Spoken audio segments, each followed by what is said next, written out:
जब आप भारत के प्रधानमंत्री के बारे में अपमानजनक टिप्पणी करते हैं तब एक व्यक्ति के बारे में नहीं, भारत की एक संस्था को अपमानित करते हैं। एक राहुल गांधी के रूप में आपसे देश बहुत अपेक्षा नहीं करता है। एक बेटी ने प्रधानमंत्री जी मोदी जी के प्रति किस प्रकार की अभद्र भाषा का प्रयोग किया और बाद में उस बेटी की मां और बेटी भी अपने शब्दों को वापस लेती है। भारत की परंपरा को, भारत के मूल्यों को, भारत के आदर्शों को विस्मृत करके, उसको भ्रम में डाल करके कुछ लोगों ने एक ठेका सा ले लिया है भारत के खिलाफ षड्यंत्र करने का। मैं बहुत शक हूं उन चीजों को देख करके। मैं भी पिछले दिनों इस रायबरेली के सांसद श्री राहुल गांधी जी के एक बयान को पढ़ रहा था।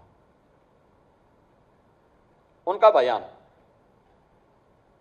ये महाराष्ट्र के अंदर उन्होंने एक बयान दिया और उन्होंने बयान दिया कि महिलाएं मनुस्मृति के बंधन को तोड़ करके अब बाहर आ जाएं। राहुल जी एक राहुल गांधी के रूप में आपसे देश बहुत अपेक्षा नहीं करता है, कोई अपेक्षा नहीं करता है। लेकिन भारत की संसद में, भारत की सर्वोच्च पंचायत में नेता प्रतिपक्ष के रूप में आपको देश के लोकतंत्र के प्रति जवाबदेही बनाता है। आपने भारत के संविधान की शपथ ली थी और संविधान की शपथ लेकर के आप भारत की परंपरा को, भारत की विरासत को कोसना अपना जन्मसिद्ध अधिकार समझते हैं। आप यूपी के बाहर जाते हैं तो यूपी को लांछित और अपमानित करते हैं। भारत के बाहर जाते हैं तो भारत का अपमान करते हैं। भारत की सेना जब सीमाओं पर दुश्मनों के खिलाफ लड़ती है तो आप भारत की सेना के जवानों से प्रमाण मांगते हैं। आतंकवाद के खिलाफ देश की लड़ाई में देशद्रोही तत्वों को आप प्रत्यक्ष और अप्रत्यक्ष रूप से प्रोत्साहित करते हैं। अयोध्या में प्रभु श्री राम के अस्तित्व पर आपकी पार्टी प्रश्न खड़ा करती है और लोकतंत्र के प्रति आपकी निष्ठा क्या है, ये तो इस देश ने 1975 में आपातकाल की काली साया को देखा है। आप मनु पर या राम पर या भारत की विरासत पर टिप्पणी करते हैं।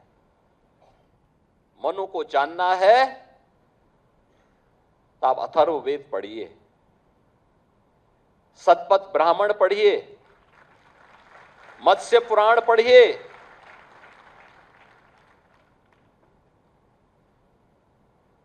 आपको सारी जानकारियां मिल जाएंगी। मैं पूछना चाहता हूं, कौन ऐसा व्यक्ति है जिसके जीवन में किसी न किसी रूप में, मां के रूप में या बहन के रूप में या पत्नी के रूप में या फिर बेटे के रूप में किसी महिला का संरक्षण उसे न प्राप्त होता हो? कौन ऐसा व्यक्ति है? क्या कोई बेटी पिता के बगैर है? क्या कोई बहन भाई के बगैर है? क्या कोई पत्नी पति के बगैर अपने अस्तित्व को मानती है? और क्या कोई मां बेटे के बगैर अपने अस्तित्व को पूर्ण मानती है? अगर मनुस्मृति ने ये बात कही है,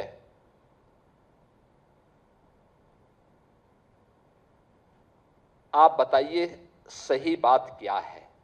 और आप भारत के बच्चों को, भारत के नौनिहालों को उस दिशा में क्यों ले जाना चाहते हैं जहां पर किसी माता को या किसी अन्य व्यक्ति को बाद में लज्जित होकर के माफी मांगनी पड़े? आपने देखा होगा जंतर मंतर में अभी एक बेटी ने प्रधानमंत्री जी मोदी जी के प्रति किस प्रकार की अभद्र भाषा का प्रयोग किया था, और बाद में उस बेटी की मां, वह बेटी भी अपने शब्दों को वापस लेती है, माफी मांगती है। उसकी माता पिता ने भी इस बात को स्वीकार किया कि उनकी बेटी ने गलत बोला है। आप क्यों अर्बन नक्सलियों के हाथों भारत की वर्तमान पीढ़ी के भविष्य को खराब करना चाहते हैं? क्यों भारत की विरासत को बर्बाद करना चाहते हैं? क्यों भारत के भविष्य के साथ खिलवाड़ करना चाहते हैं?